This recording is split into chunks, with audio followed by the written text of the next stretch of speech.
परमहंसा स्वाभितचरणकमलचिन्मकरन्दाय भक्तजनमानसनिवासाय श्रीरामचन्द्राय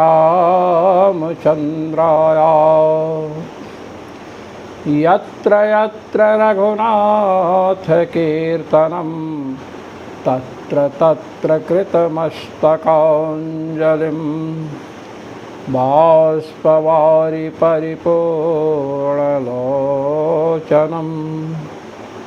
मारुतिं नमत राक्षसान्तकं सीतानाथसमारम्भां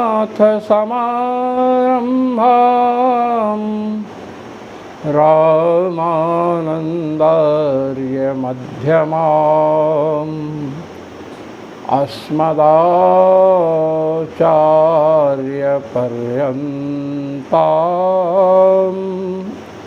वन्दे गुरुपरम्परां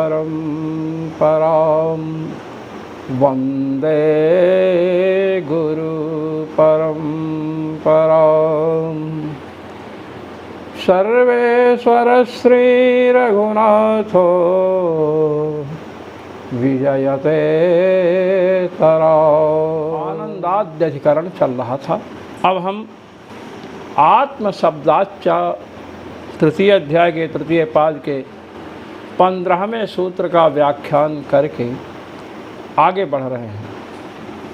शंका यह है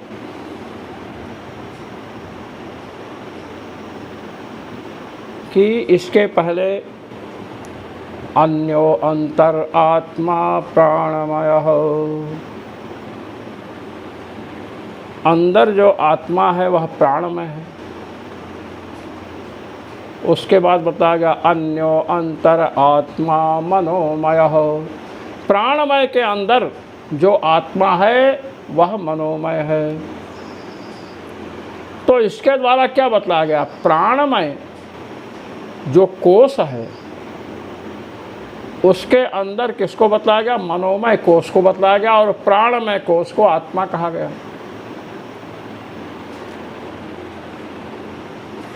अन्नमय कोश को आत्मा कहा गया,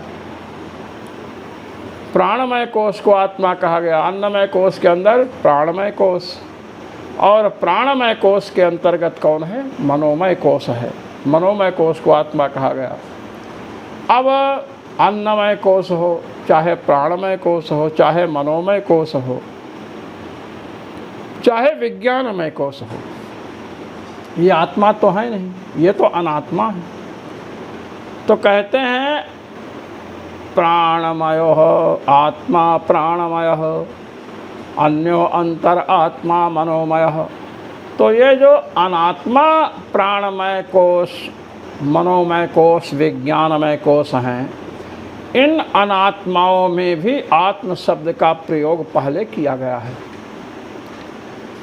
अब उसके बाद में सबसे अंत में कहा गया अन्यो अंतर आत्मा आनंदमय।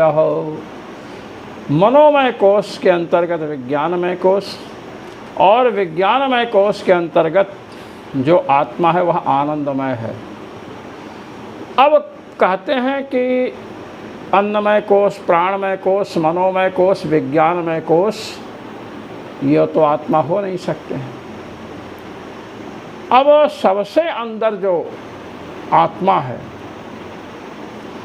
आनंदमय कोश के भी अंतर्गत जो आत्मा है, वह उस आत्म शब्द से अन्यो अंतर आत्मा आनंदमय हो। जो आनंदमय आत्मा है, वहाँ पर जो आनंद को आत्मा कहा गया, उस आत्मा से अर्थात उस आत्म शब्द से अन्यो अंतर आत्मा आनंदमय हो। यहाँ पर आनंदमय के साथ जो आत्म शब्द का प्रयोग हुआ है, यह आत्म शब्द परमात्मा का निश्चायक है। ये कैसे पता चले? इस शंका के निवृत्ति हेतु भगवान बादरायण कृष्णद्वैपायन साक्षात व्यास जी सूत्र प्रस्तुत करते हैं। आत्मगृहीतिरितर्वदुत्तरात् आत्मगृहीति इतरवद उत्तरात्। तृतीय अध्याय के तृतीय पाद का 16वां सूत्र है। जो शंका हमने प्रस्तुत की है इसी को भगवत्पाद श्री स्वामी रामानंदाचार्य जी महाराज अपने आनंद भाष्य में प्रस्तुत कर रहे हैं। ननु प्राणमयादिषु आत्मशब्दस्य अनात्मस्वपि प्राणादिषु प्रयोगात्। कहते हैं प्राणमय, मनोमय, विज्ञानमय इत्यादि में आत्म शब्द का प्रयोग किया गया है और प्राणमय, मनोमय इत्यादि कोश हैं, ये आत्मा नहीं है। अनात्मा में आत्म शब्द का प्रयोग किया गया और उसके बाद कहा गया अन्यो अंतर आत्मा आनंदमयः इत्यात्म शब्दस्य परमात्मवाचकत्वं कुतोऽवगम्यते। अन्यो अंतर आत्मा आनंदमय है, यहाँ पर जो आत्मा शब्द आनंदमय के साथ है वह आत्म शब्द परमात्मा का बोधक है। ये कैसे मान लिया जाए, इसका आपको कैसे पता चला, तब बतला रहे हैं। इत्यत्राह आत्मगृहीतिरितरवदुत्तरात्, ये सूत्र तब आया है। अन्यो अंतर आत्मा आनंदमयः, तैत्तिरीय श्रुति है। इति अत्रत्तेन आत्मशब्देन परमात्मनः एव गृहीतिः, अर्थात ग्रहणम। कहते हैं अन्यो अंतर आत्मा आनंदमयः, यहाँ पर आत्मा शब्द से परमात्मा का ही ग्रहण हो रहा है। आत्मगृहीति, परमात्मा का ही ग्रहण हो रहा है। कैसे कहे, इतरवत, हेतु दे रहे हैं दृष्टांत। इतरवत पर्वतो वह्निमान् धूमात् महानसवत, जैसे महानस को दृष्टांत दिया वैसे इतरवत। अब इतरवत का व्याख्यान भगवत्पाद श्री स्वामी रामानंदाचार्य जी महाराज कर रहे हैं। यथा इतरेण आत्मा वा इदमेक एवाग्र आसीत स ईक्षत लोकान्नु सृजा इत्यात्म शब्देन परमात्मना एव ग्रहणम। कहते देखिए, अन्यो अंतर आत्मा आनंदमय, यहाँ आत्म शब्द से परमात्मा का ग्रहण किस लिए है, इसमें हम दृष्टांत दे रहे हैं आपको। परमात्मा का ग्रहण है, क्यों है, तो कहते हैं यथा, जैसे इतरत्र इतरवत, इतरेण जैसे आत्मा वा इदमेक एवाग्र आसीत स ईक्षत लोकान्नु सृजयति।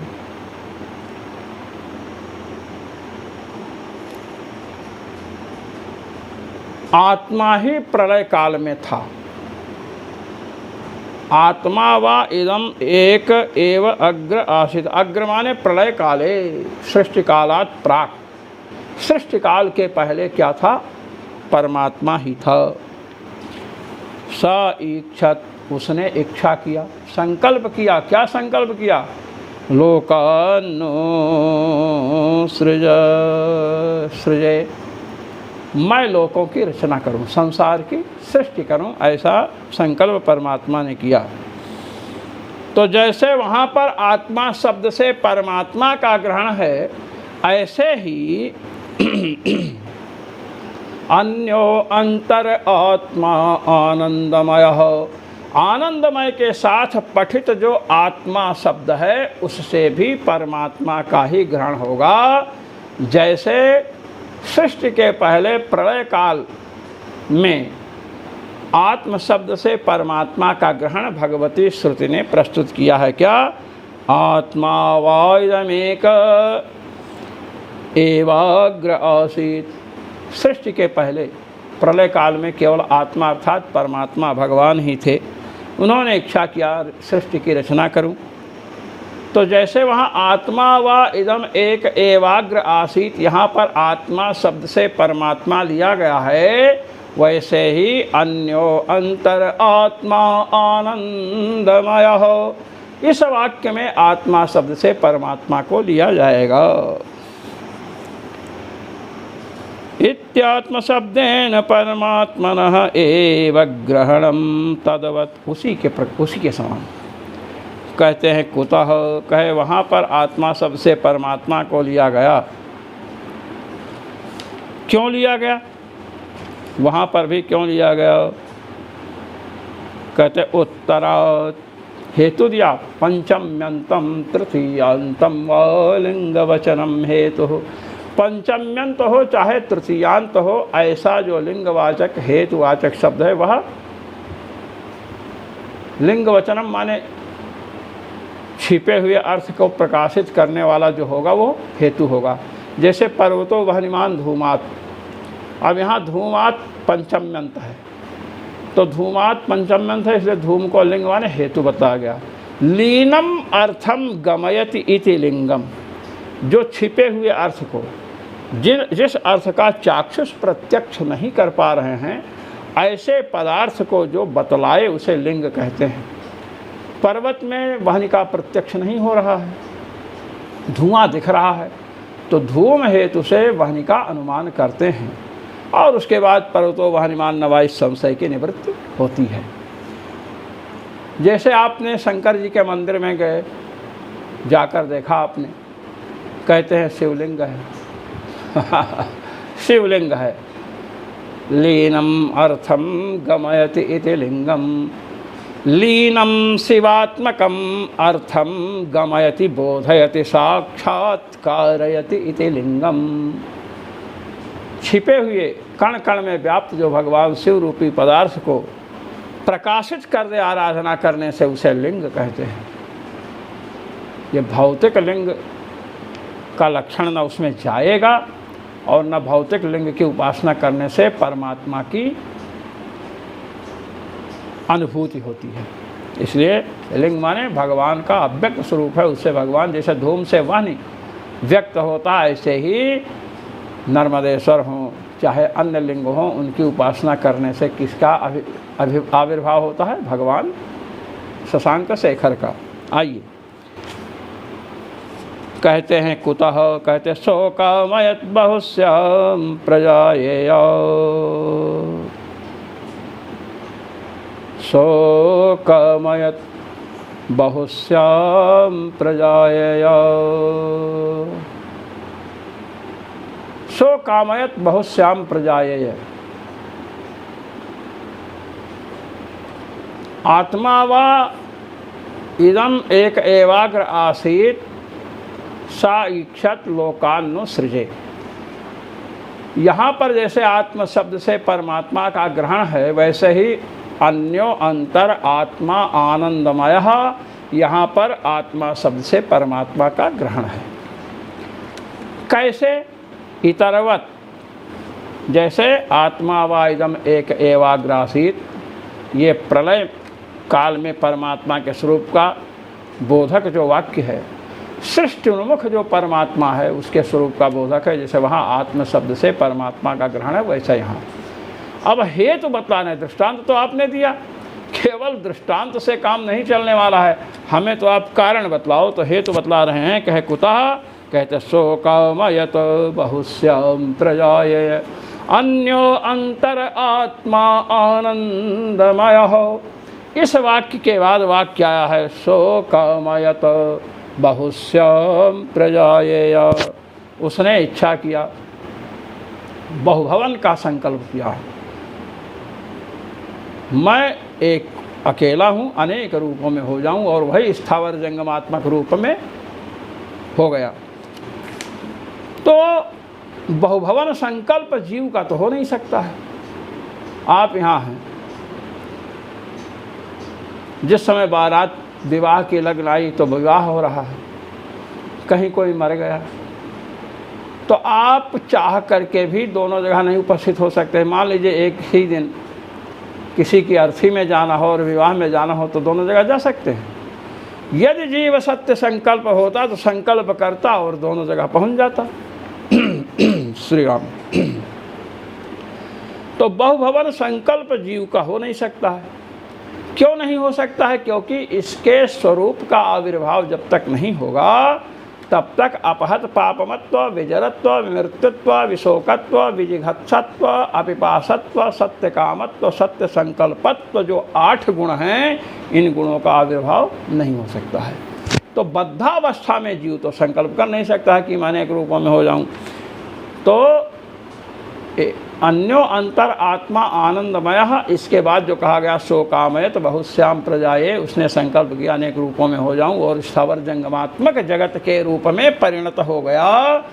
तो ये अन्यो अंतर आत्मा आनंदमय, यहाँ आत्मा शब्द जो आनंदमय शब्द के साथ पठित है, यह परमात्मा का बोधक है, क्योंकि परमात्मा सत्य संकल्प हैं।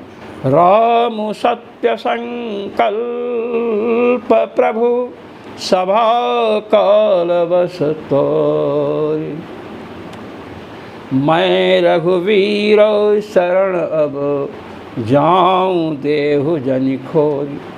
विभीषण ने कहा भगवान राम सत्य संकल्प है। सत्य संकल्पत्व गुण किसका तिरोहित नहीं होता है? केवल परमात्मा का। जीव का तो तिरोहित हो जाएगा संसार दशा में। तो अन्यो अंतर आत्मा आनंदमय, यहाँ पर आत्मा शब्द से परमात्मा का ग्रहण है। क्यों?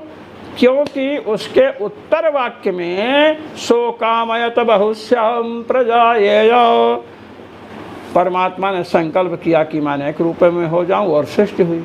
तो जीव तो संकल्प कर नहीं सकता, इसलिए अन्यो अंतर आत्मा यहाँ आनंदमय है। यहाँ पर आत्मा शब्द से परमात्मा का ग्रहण है, क्योंकि बाद में बहुभवन संकल्प स्थावर जंगमात्मक जगत के रूप में प्रस्तुत होने का संकल्प, प्रकट होने का संकल्प भगवान का ही हो सकता है, जीव का नहीं हो सकता है। आइए ये बतलाया, उत्तर वाक्य को हेतु दिया। अब अग्रिम सूत्र है अन्वयादिति चेत स्यादवधारणात्, तृतीय अध्याय के तृतीय पाद का 17वां सूत्र है। अब इस सूत्र का अवतरण क्यों हुआ? कह रहे हैं प्राक्तनेषु प्राणमयादिषु आत्मशब्दस्य अन्वयस्य सत्वात् कथम उत्तरवाक्यान्निर्णयः स्यादिति चेत। कहते हैं ये पहले के जो वाक्य आए हैं, अन्यो अंतर आत्मा प्राणमय, अन्यो अंतर आत्मा मनोमय, तो प्राणमयादि, प्राणमय मनोमय इत्यादि जो अनात्मा हैं, इन अनात्म पदार्थों में आत्म शब्द का अन्वय हुआ है। अन्यो अंतर आत्मा प्राणमय। अब लीजिए, प्राणमय के साथ आत्मा शब्द का संबंध देखा गया। अन्यो अंतर आत्मा मनोमय, मनोमय कोश के साथ आत्म शब्द का प्रयोग देखा गया। तो ये कैसे निश्चय कर लिया जाए कि अन्यो अंतर आत्मा आनंदमय में आत्मा शब्द परमात्मा का वाचक है? अन्वयादिति चेत, प्राणमय मनोमय के साथ आत्मा का अन्वय संबंध देखा जाता है, तो ये कैसे निर्धारण करें कि परमात्मा का ही वाचक है? आपने वाक्य प्रस्तुत कर दिया, आत्मा वा इदमेक एव अग्र आसीत सा इक्षत लोकान्नु सृजे, ये वाक्य ठीक है। वहाँ पर आत्मा शब्द से परमात्मा का ग्रहण हुआ। अन्यो अंतर आत्मा आनंदमय, यहाँ इसके उत्तर वाक्य को प्रस्तुत किया, सो कामयत बहुश्याम प्रजाए, ठीक है। किंतु इसके पहले प्राणमय मनोमय कोश के साथ भी आत्मा का संबंध देखा गया है, तो आत्मा शब्द से जीव का ग्रहण क्यों न किया जाए? आत्मा प्राणमय कोश, मनोमय कोश, विज्ञानमय कोश, अन्नमय कोश, ये जितने पंच कोश हैं, आनंदमय कोश तक जाइए, इन कोशों का संबंध तो महाराज जीव के साथ है, इसलिए जीव का ग्रहण होना चाहिए। वही कह रहे हैं अन्वयादिति चेत स्यात्, कहते हैं कि अन्वयात प्राणमय मनोमय इत्यादि कोशों के साथ आत्म शब्द का प्रयोग देखा गया है। इसलिए आत्मा से जीव का ग्रहण करना चाहिए, क्योंकि प्राणमय मनोमय कोश जीव के ही है। तब कहते हैं स्याद अवधारणात्, अवधारणात् स्यादेव, अवधारणात् स्यादेव निश्चयः। अवधारण होने से, लीजिए, प्राक्तनेषु प्राणमयादिष्वपि आत्मशब्दस्यान्वयस्य सत्वात् कथम उत्तरवाक्य निर्णयः स्यादिति चेत्। ऐसी शंका हुई तो कह रहे हैं तस्माद् वा एतस्मादात्मनः आकाशः सम्भूतः इति प्राक् श्रुतस्य आत्मनः एव प्राणमयादिवाक्येषु अवधारणात् परमात्मनः एव निर्णयः। कहते सुनो, आपकी जो शंका है वो शंका हमने सुन ली, उसमें कोई दम नहीं है। आपने कहा प्राणमय कोश के साथ मनोमय कोश के साथ आत्मा शब्द का संबंध देखा गया है, इसलिए उसे जीव लेना चाहिए। कहे कि उसी आत्म प्राणमय मनोमय के साथ जो आत्मा शब्द का संबंध देखा गया है, वहीं पर ये है क्या, देखिए,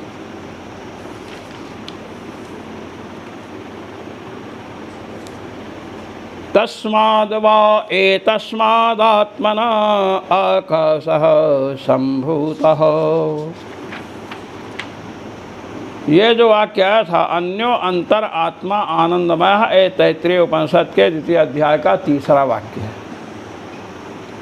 अब इसके बाद सो कामेत बहुश्याम प्रजाये मैंने बतलाया। आपने ये बताया कि उसने संकल्प किया तो जीव संकल्प नहीं कर सकता है, परमात्मा ही बहुभवन का संकल्प करने में सक्षम है, क्योंकि सत्य संकल्प है। ये हमने हेतु दिया। अब आपने कहा कि आत्मा शब्द का संबंध प्राणमय कोश के साथ मनोमय कोश के साथ देखा गया है। प्राणमय कोश और मनोमय कोश किसके हैं? जीव के हैं। अब इस पर आपकी शंका थी कि इसलिए अन्यो अंतरात्मा आनंदमय में आत्मा शब्द से परमात्मा का ग्रहण नहीं होना चाहिए, जीव का होना चाहिए। हम आपसे बतला रहे हैं अन्यो अंतर आत्मा आनंदमय, यहाँ पर आत्मा शब्द से परमात्मा का ग्रहण है, क्योंकि उत्तर वाक्य में है सो कामय तो बहुश्याम प्रजाये। ये बात आपने मान ली, क्या मान ली? क्या आप यहाँ आइए, अन्यो अंतर आत्मा प्राणमय, अन्यो अंतर आत्मा मनोमय। अब जो था अग्रिम वाक्य अन्यो अंतर आत्मा आनंदमय, अब अन्यो अंतर आत्मा आनंदमय को छोड़िए, इस पर तो हमने आपको निर्णय दे दिया, क्योंकि आगे बहुभवन संकल्प ईश्वर का ही है, इसलिए आत्म शब्द से परमात्मा का ग्रहण है। अन्यो अंतर आत्मा प्राणमय, अन्यो अंतर आत्मा मनोमय कहा गया। आप कह रहे हैं आत्मा शब्द से जीव का ग्रहण है, यही ना कह रहे हैं, क्योंकि मनोमय कोश प्राणमय कोश से आत्मा का संबंध, जीव आत्मा का संबंध है, परमात्मा का नहीं। यही ना आपका कथन है? कह हाँ, कह सुनिए, जब कहा अन्यो अंतर आत्मा आनंदमय कहा गया और उसके पहले अन्यो अंतर आत्मा मनो प्राणमय, अन्यो अंतर आत्मा आनंदमय कहा गया, ठीक है, ठीक। कहे अन्यो अंतर आत्मा प्राणमय, उसके बाद कहा गया अन्यो अंतर आत्मा आनंदमय, उसके बाद कहा जा रहा है अन्यो अंतर आत्मा प्राणमय, अन्यो अंतर आत्मा मनोमय। अब अन्यो अंतर आत्मा आनंदमय आएगा, उसको छोड़िए, उससे पहले अन्यो अंतर आत्मा आनंदमय, ये तैत्तिरीय श्रुति है और क्या है? द्वितीय अध्याय की तीसरी श्रुति है। और इसके पहले क्या श्रुति है? तस्माद् वा एतस्मादात्मना आकाशः सम्भूतः, तस्माद् वा एतस्मादात्मना, उसी आत्मा से आकाश उत्पन्न हुआ। अब ये जब बताया गया उसी आत्मा से आकाश उत्पन्न हुआ, किस आत्मा से? अन्यो अंतर आत्मा मनोमय, अन्यो अंतर आत्मा मनोमय, मनोमय को आत्मा कहा। अब उसके बाद कहा गया कि उसी आत्मा से आकाश उत्पन्न हुआ। अब आप लीजिए, मनोमय कोश से जिस आत्मा का संबंध बतलाया गया है, उसी आत्मा से आकाश की उत्पत्ति बतलाई गई। तस्माद् वा एतस्मादात्मना आकाशः सम्भूतः आकाशाद् वायुः वायोरग्निः अग्निर्जलं जलात् पृथ्वी। आइए अब आप बतलाइए कि मनोमय कोश के साथ जिस आत्मा का संबंध है, जिस आत्मा का दर्शन हो रहा है संबंध का, उसी आत्मा से आकाश उत्पन्न हुआ। बतलाइए आकाश जीवात्मा से उत्पन्न हुआ है क्या? बतलाइए, क्या नहीं? एतस्माज्जायते प्राणो मनः सर्वेन्द्रियाणि च खं वायुर्ज्योतिरपः पृथ्वी विश्वस्य धारिणी। ये सब बातें पहले मैं बता चुका हूँ। एतस्माज्जायते प्राणो मनः सर्वेन्द्रियाणि च, परमात्मा से प्राण मन संपूर्ण इंद्रियों की, खं वायुर्ज्योतिरपः, ख माने आकाश, वायु, तेज, जल और पृथ्वी की उत्पत्ति बताई गई है। तो तस्माद् वा एतस्माद् आत्मना आकाशः सम्भूतः, उस आत्मा से आकाश उत्पन्न हुआ। तो जब आप सामंजस्य श्रुतियों का करेंगे तो सृष्टि काल में परमात्मा से आकाश की उत्पत्ति बतलाई गई है। इसलिए तस्माद् वा एतस्माद् आत्मनः आकाशः सम्भूतः, यहाँ आत्मा से किसको लेंगे? परमात्मा को ही तो लेंगे। कहे हाँ फिर तो लेना पड़ेगा।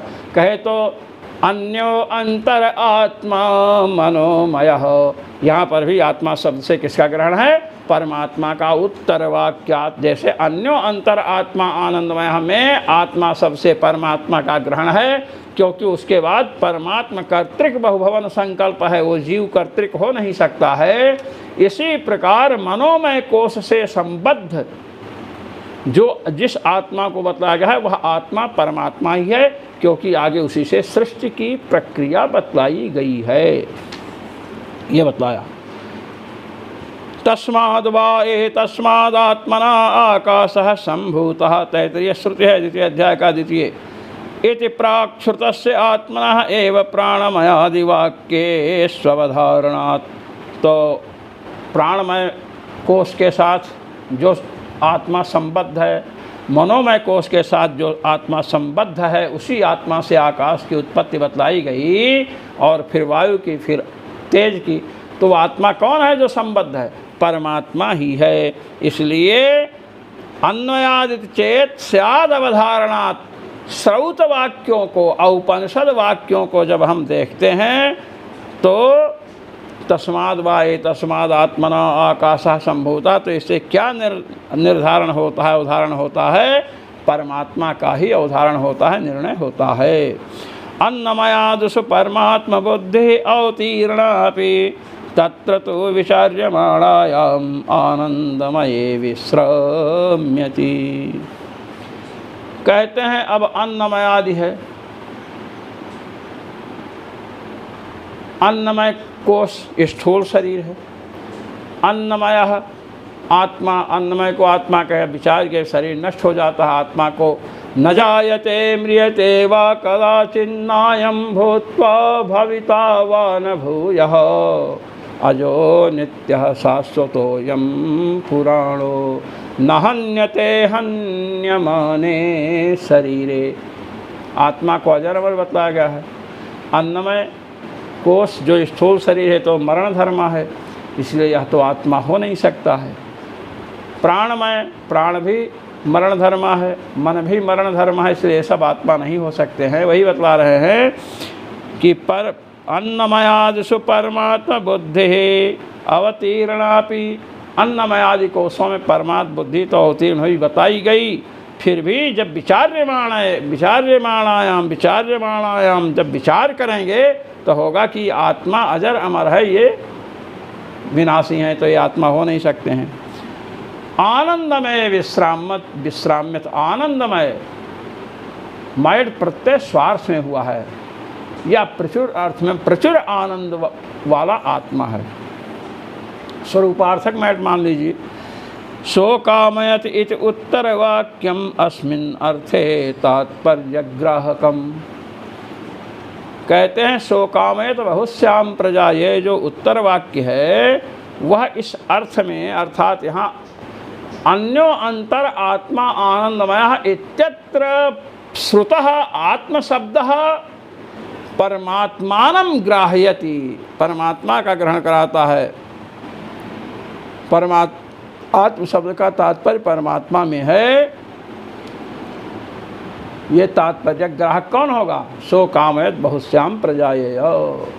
जो लोग न्याय सिद्धांत मुक्तावली का शब्द खंड इत्यादि पढ़े हैं तो उनको इस बात का पता चलता है कि तात्पर्य ग्राहक कौन कौन होता है। अस्तु, इस प्रकार आज आनंदाद्यधिकरण पूर्ण हुआ। भगवान के ज्ञान और आनंदादि स्वरूप भी बतलाए गए और गुण भी बतलाए गए। जितनी ब्रह्म विद्याएं हैं उन ब्रह्म विद्याओं से वेद्य उपास्य जो परमात्मा है वे सच्चिदानंद घन है, ज्ञानानंद स्वरूप है उनका, और आनंद गुण भी है। आनंद गुण भी है क्योंकि आनंदम ब्रह्म, आनंद शब्द विशेष से निघ्न है। आनंद शब्द नित्य पुल्लिंग है। आनंदम ब्रह्म कहा गया तो आनंदो अस्ति अस्मिन अर्श आदिभ्यो अच से अच प्रत्यय हुआ। आनंद गुण वाला ब्रह्म है, आनंद स्वरूप भी है, आनंद गुण भी है। जैसे सूर्य प्रकाश स्वरूप है और प्रभा प्रकाश स्वरूपिणी जो प्रभा है उनका गुण भी है। तो ज्ञान स्वरूप है, ज्ञान गुण है भगवान का। यह सर्वज्ञ सर्वविद, जो भगवान सर्वज्ञ हो सब कुछ जानते हैं। सत्यम ज्ञानम अनंतम ब्रह्म, ज्ञानम से ज्ञान स्वरूप भी बतलाया गया और यह सर्वज्ञ सर्वविद, भगवान सर्वज्ञ हैं, सब कुछ जानते हैं। तो ज्ञान को गुण भी बतलाया गया, स्वरूप भी बतलाया गया। तो जितनी ब्रह्म विद्याएं हैं वहाँ वहाँ जब ब्रह्म का स्वरूप प्रस्तुत होगा तो ज्ञान आनंद आदि गुणों का उपसंहार वहाँ करना होगा। माने ज्ञानानंद स्वरूप ब्रह्म ही सर्वत्र उपास्य हैं। ये गुणोपसंहार के लिए बतलाया गया। आनंदाद्यधिकरण भगवान की कृपा से आज पूर्ण हुआ। अब इसके बाद कार्याख्यानाधिकरण आएगा। कौन अधिकरण चलेगा? कार्याख्यानाधिकरण। आइए चलते हैं। कार्याख्यानादपूर्वम, तृतीय अध्याय के तृतीय पाद का 18वां सूत्र है। अब पहले जो प्राण विद्या के विषय में चर्चा चली थी, अब प्राण विद्या के अंगों के विषय में यहाँ विचार किया जा रहा है। ये बहुत महत्वपूर्ण अधिकरण है और इसका प्रत्येक प्राणी के जीवन में उपयोग है। छांदोग्यवाजसनेयकयोः प्राणोपासन विद्यते। छंदोगों के यहाँ और वाजसनेकों के यहाँ प्राणोपासना विद्वान है, प्राण की उपासना कही गई है। तदनंतरम सहोवाच, अब देखिए प्राणोपासना की चर्चा पहले आई थी। छंदोग और वाजसनेकों के यहाँ बताया गया कि ज्येष्ठ और श्रेष्ठ प्राण की उपासना करनी चाहिए और प्राण में वशिष्ठत्वादि गुण भी है। ये बात पहले बताई जा चुकी। संपूर्ण प्राण विद्याएं एक हैं। वशिष्ठत्वादि गुण से युक्त ज्येष्ठ और श्रेष्ठ प्राण की जो उपासना करता है वह क्या हो जाता है? ज्येष्ठ और श्रेष्ठ हो जाता है। अब ज्येष्ठ श्रेष्ठ प्राण की उपासना जब बताई गई, अब उसके बाद प्राण का वस्त्र क्या है इसके विषय में यहाँ चिंतन किया जा रहा है। प्राणोपासना विराजमान है। तदनंतरम सहोवाच किं मे वासो भविष्यति इति आप इति होचुः इत्यपां प्राणवासस्त्वम् अभिधाय तस्माद् वा एतदशिष्यन्तः पुरस्ताच्चोपरिष्टाच्चाद्भिः परिदधत लम्भुकोह वासो भवत्यनग्नो भवति इति छन्दोग्ये श्रूयते। कहते सुनिए, जब प्राण की उपासना बतलाई गई तो उसके बाद सहोवाच प्राण ने पूछा किम में वासो भविष्यति, मेरा वस्त्र क्या होगा। मैं ज्येष्ठ हूँ, श्रेष्ठ हूँ, वशिष्ठत्वादि गुण हैं मुझ में, तो मेरा वस्त्र क्या होगा, वस्त्र का निर्धारण कीजिए, हम नंगे थोड़ो रहेंगे। कहते हैं आप इति होचुहु, तो बताया गया जल जो है वही आपका वस्त्र होगा।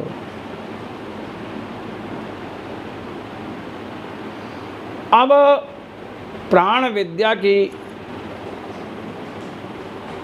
अभिव्यक्ति हुई, प्राण का वस्त्र क्या है, जल है।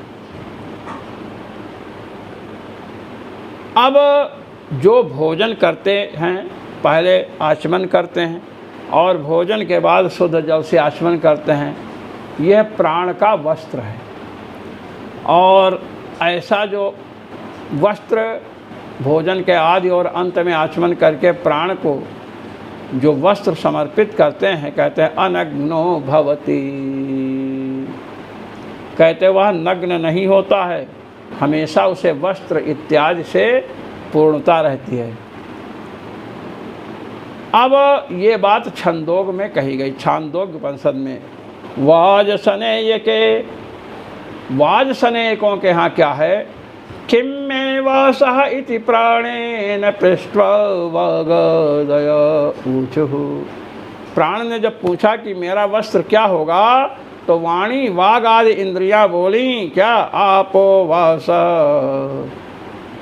कहा कि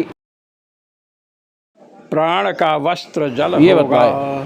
तथा वाजसनेय के अपाम प्राणवासस्त्वम् उक्त्वा तस्मादेवं विदशिष्यन् आचामेद असित्वा चाचामेदेवमेव तदेनम् अरग्नं कुरुते इति श्रूयते।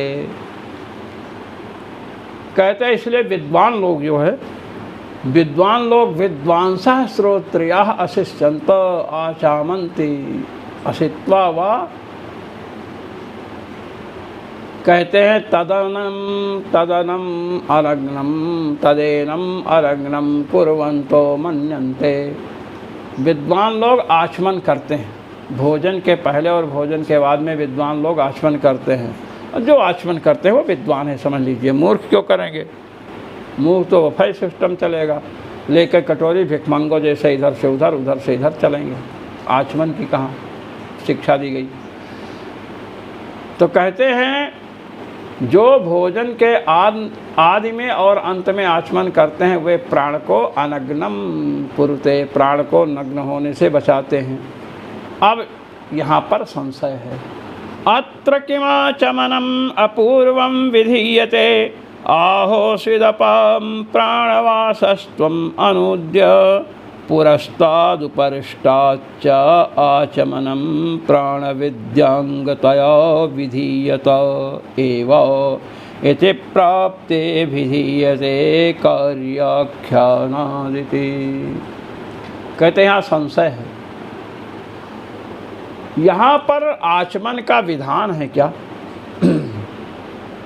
भोजन के पहले आचमन और भोजन के अंत में आचमन करें, आचमन अपूर्व आचमन का विधान है क्या? ये शंका हो रही है। आहोस्विद अपाम प्राणवासस्त्वम अनुद्य, अथवा भोजन के पहले जो आचमन किया जाता है और अंत में जो किया जाता है उसको प्राणों का वस्त्र कह करके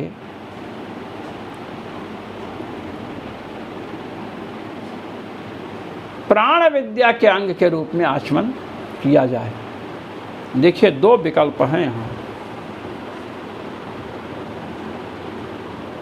यहाँ एक अपूर्व आचमन का विधान है क्या?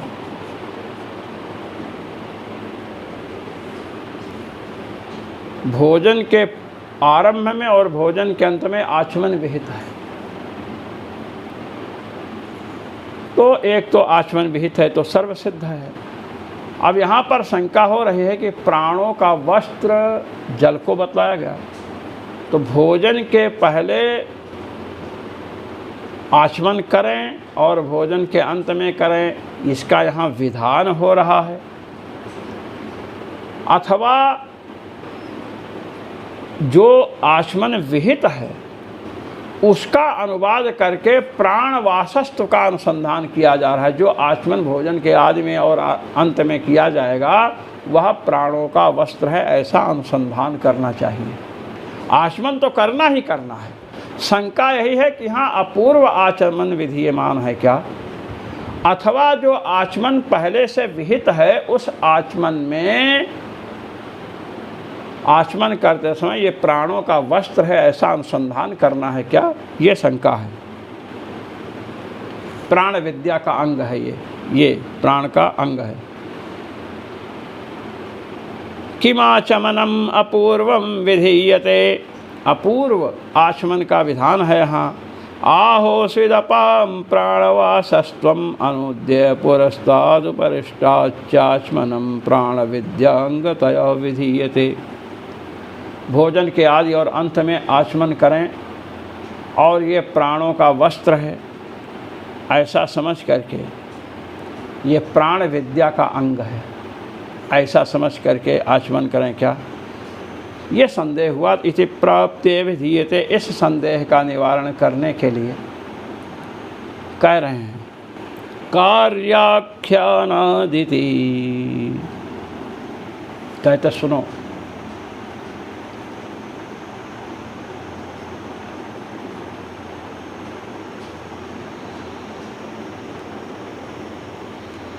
अशिष्यन आचामेद, अशिष्यन आचामेद असित्वाचा आचामेत, ये आचमन का विधि प्रत्यय है। अशिष्यन आचामेद, भोजन करता हुआ, भोजन करने का समय हो तो आचमन कर ले, और असित्वाचा आचामेत, भोजन करके, असित्वा ने भोजनम कृत्वा, भोजन करके आचमन करे। तो आचमन में विधि प्रत्यय का श्रवण है। अब जब भोजन के पहले और भोजन के अंत में आचमन करेगा तो एतमेव तदेनम अनग्नम कुरुते, यही उसको नग्न करने से बचाना है।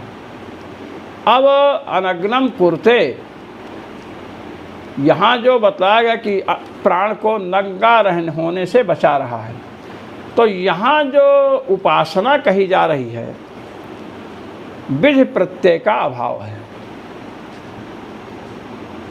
इसलिए जो अनग्नता का संकीर्तन किया जा रहा है, अनग्नता का कथन किया जा रहा है, ये स्तुत्यर्थक है, प्रशंसार्थक है। भोजनांग जो आचमन है वह स्मृति से भी प्राप्त है। स्मृतियाँ भी कहती भोजन का पहले आचमन, भोजन के अंत में आचमन करो। और जो शिष्ट लोग हैं वे भी भोजन के पहले आचमन करते हैं, भोजन के अंत में आचमन करते हैं, आचार से भी प्राप्त है। अब है क्या कि आचार से स्मृति का अनुमान होता है और स्मृति से भगवती श्रुति का अनुमान किया जाता है। इसलिए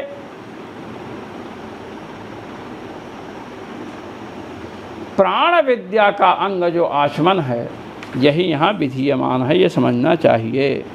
कहते हैं अप्राप्तस्य विधाने व शब्दस्य अर्थवत्वात्, कहे अप्राप्त जो वस्तु है, जो प्रमाणांतर से अप्राप्त है, उसी के विधान होने में शास्त्र की अर्थवत्ता है, प्रयोजनवत्ता है।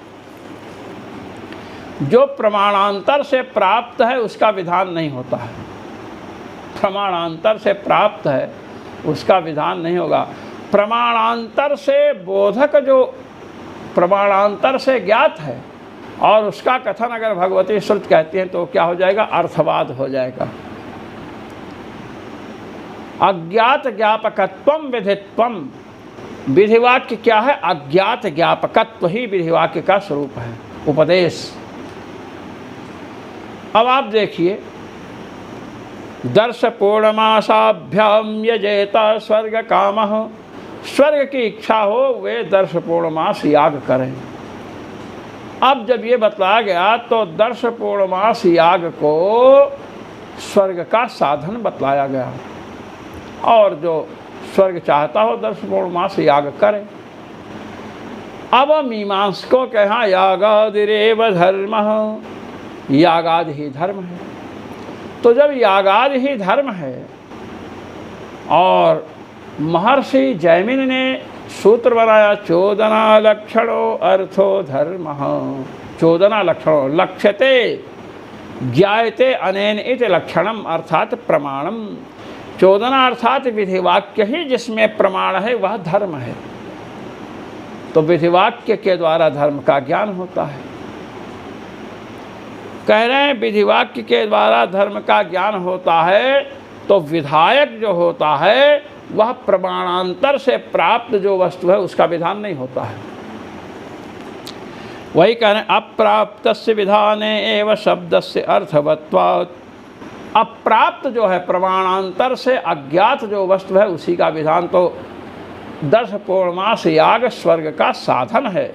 स्वर्ग साधनत्वेन याग का याग वैसे 10 पौर्णमास याग क्रिया रूप है, क्रिया का प्रत्यक्ष होगा, किंतु 10 पौर्णमास याग जो है स्वर्ग साधनत्वेन प्रत्यक्ष नहीं हो रहा है, क्रियात्वेन कर्मत्वेन प्रत्यक्ष हो रहा है, किंतु स्वर्ग साधनोयम इस प्रकार का प्रत्यक्ष नहीं हो सकता है, क्योंकि स्वर्ग तो बाद में मिलने वाला है।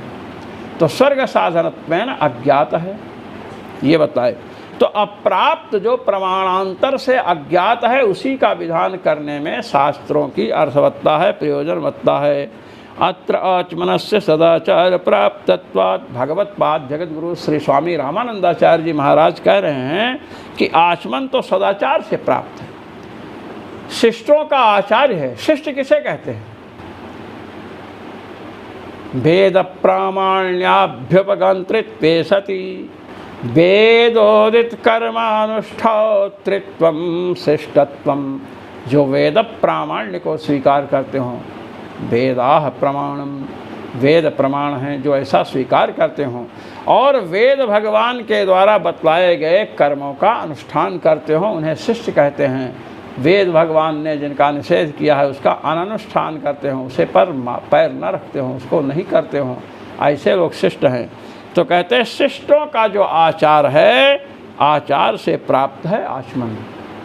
आचार शिष्ट लोग, शिष्टों को देखा गया बड़े बड़े शिष्ट महापुरुष जो आचमन करते हैं भोजन के आदि और अंत में। तो आचमन तो सदाचार से प्राप्त है। आचार से स्मृति का अनुमान और स्मृति से श्रुति का अनुमान हो जाएगा। इसलिए आचमन का विधान तो हो नहीं सकता है, आचमन का विधान नहीं हो सकता है। सदाचार प्राप्तत्वाद आचमनम अनोद्य आचमनीयानाम अपम। कहते इसलिए आचमन सदाचार से प्राप्त है, प्रमाणांतर से अप्राप्त नहीं है, प्राप्त है। देखिए मीमांसा में एक प्रमाणाध्याय है, प्रमाणाध्याय का अध्ययन सबको करना चाहिए। प्रमाणाध्याय में शिष्टों के आचार को भी प्रमाण माना गया है। बड़ा सुंदर विषय है, भगवान की कभी कृपा हुई तो उसको आरंभ करेंगे। तो वही बता रहे हैं सदाचार के द्वारा प्राप्त जो आचमन है उसका अनुवाद करके, क्योंकि प्रमाणांतर से जो ज्ञात होता है उसका अनुवाद होता है। आचमन को अनुवाद अनुद्य आचमनम, अनुद्य आचमन का अनुवाद करके, आचमन को उद्देश्य बना करके आचमनीयानाम अपाम अप्राप्तम प्राणवासस्त्वानुसंधानम एव विधीयते। आचमन के विषय जो जल है, आचमन का विषय जल है, जल से ही तो आचमन करेंगे भोजन के आदि और अंत में। तो आचमन तो सदाचार से प्राप्त है, उसका तो विधान हो नहीं सकता है। तो आचमन जो सदाचार से प्राप्त है उसको उद्देश्य करके विधान किसका कर रहे हैं? प्राणवासस्त्वानुसंधान का विधान कर रहे हैं कि जो आचमन भोजन के आदि में और भोजन के अंत में करो तो ये समझो, ये अनुसंधान करो, चिंतन करो कि यह प्राण का वस्त्र है।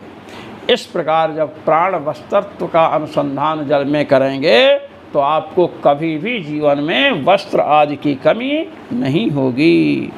अप्राप्तस्यैव विधाने शास्त्राणाम अर्थवत्वम। अप्राप्त वस्तु के विधान में ही शास्त्रों की अर्थवत्ता प्रयोजनवत्ता है। इस प्रकार जगतगुरु श्री स्वामी रामानंदाचार्य जी महाराज ने कार्याख्यानाधिकरण को प्रस्तुत किया और यह कार्याख्यानाधिकरण आज समाप्त हुआ। जो मनीषी महान भाव भगवत्पाद श्री स्वामी रामानंदाचार्य जी महाराज द्वारा प्रणीत आनंद भाष्य का पठन पाठन श्रवण मनन निध्यासन करते हैं, उन सभी को अनंतानंत ब्रह्मांड नायक रघुनायक सर्वेश्वर श्री रघुनाथ जी महाराज की ओर से अनंत अनंत आशीष और मेरी ओर से सादर सप्रेम जय श्री राम।